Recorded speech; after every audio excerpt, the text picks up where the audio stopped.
Assalamualaikum warahmatullahi wabarakatuh. Saya Nasrullah dan di video kali ini saya akan menjelaskan mengenai konsep bisnis global. Di video kali ini, jadi ada 3 poin yang akan saya jelaskan, yaitu yang pertama globalization, lalu why enter foreign market, dan how to enter foreign market. Seperti yang dapat kita ketahui, globalisasi itu merupakan suatu kondisi di mana tersebarnya informasi itu semakin lebih mudah. Nah, tetapi dalam konteks bisnis ini, organisasi itu merupakan proses ekonomi nasional yang saling interdependent atau saling ketergantungan. Di sini juga ada 3 istilah, yaitu wealth, geography, dan agreement. Wealth itu yaitu kesejahteraan, di mana di sini terdapat beberapa negara yang memiliki penghasilan yang tentunya berbeda-beda. Terdapat high income countries atau pendapatan negara itu yang tinggi, lalu ada upper middle countries, upper middle income countries, yaitu penghasilannya itu menengah, lalu ada middle income countries dan low income countries atau penghasilannya itu rendah.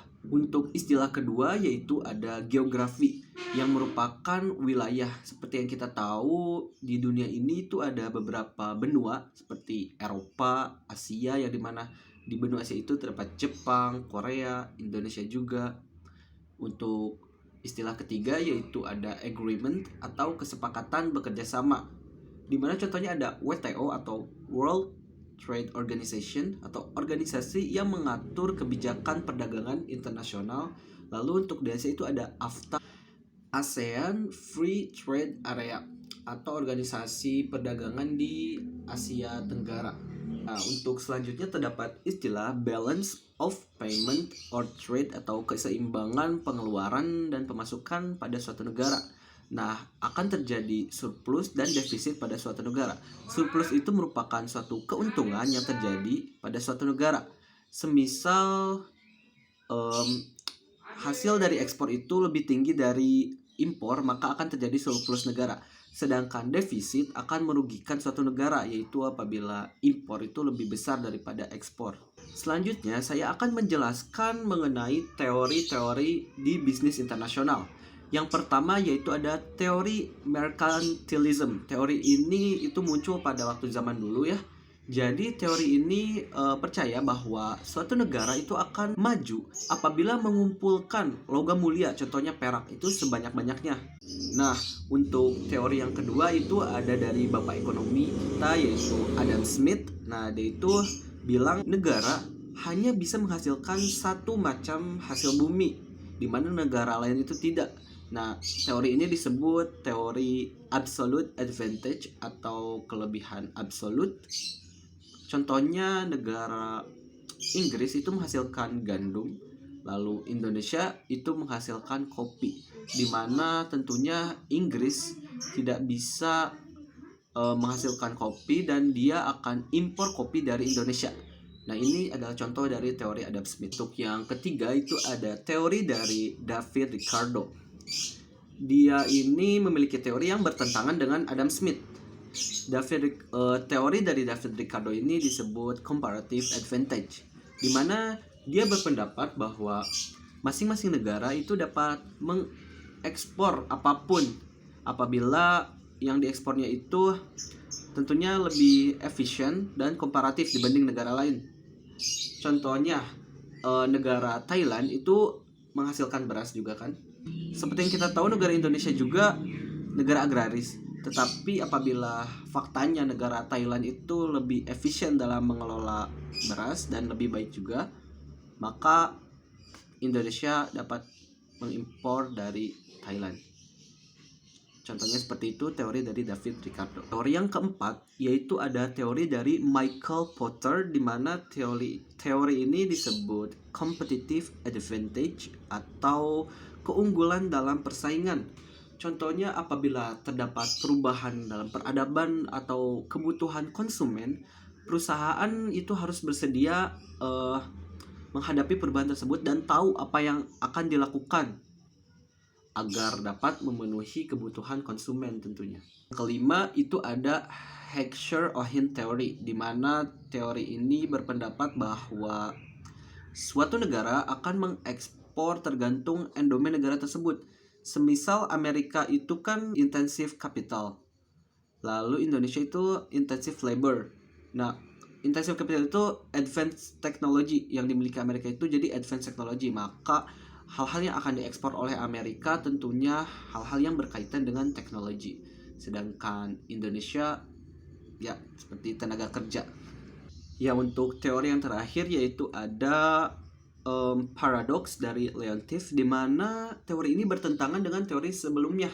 Nah, jadi kalau teori sebelumnya itu berpendapat bahwa suatu negara itu akan mengekspor produknya tergantung endomennya, tetapi dalam teori paradoks ini berkebalikan, di mana apabila contohnya Amerika tadi dengan advanced teknologinya, dia itu bukannya ekspor advanced technology, dia malah ekspor capital labor. Nah, jadi ini teori dari Leontief yaitu paradoks. Selanjutnya saya akan menjelaskan mengenai diamond model dari Michael Porter. Jadi Michael Porter ini berpendapat bahwa suatu negara itu akan memiliki keunggulan kompetitif apabila didukung oleh 4 faktor yang terdapat dalam diamond model ini. Nah, jadi yang pertama itu ada faktor condition atau faktor kondisi, di mana faktor ini itu berisikan sumber daya manusia dan sumber daya alam yang tentunya harus baik serta mendukung di dalam konteks industri ini semua. Lalu yang kedua itu ada faktor demand condition, di mana pasar harus mampu menyerap barang yang kualitasnya tentunya semakin tinggi. Nah, yang ketiga itu ada faktor related and supportive industries, di mana bahan-bahan mentah untuk kegiatan industri ini harus berhubungan dan tentunya mendukung. Nah, yang terakhir itu ada faktor firm strategy, structure, and rivalry, di mana suatu perusahaan itu harus memiliki struktur yang sehat dan juga persaingan yang sehat. Leader yang visioner contohnya, yaitu leader yang dapat berpandangan ke depan dan menghadapi perubahan-perubahan yang ada. Nah, jadi dalam model diamond ini, apabila suatu negara memiliki keempat faktor yang saya sebutkan, maka negara tersebut akan memiliki keunggulan kompetitif. Ini menurut Michael Porter. Selanjutnya, why enter foreign market, atau kenapa sih harus masuk ke dalam pasar global? Ada beberapa alasan. Yang pertama yaitu saturated home market, atau di mana pasar dalam negeri itu sudah masuk ke dalam tahap saturated atau jenuh. Di dalam product life cycle itu ada beberapa tahapan, yaitu yang pertama introduction, growth, maturity, dan decline. Nah, apabila sudah dalam tahap saturated atau decline, itu dalam tahap jenuh kan dalam pasar market ini. Jadi suatu perusahaan yang wise atau bijak akan open a new market in foreign market, atau dia itu bakalan buka pasar baru di negara asing.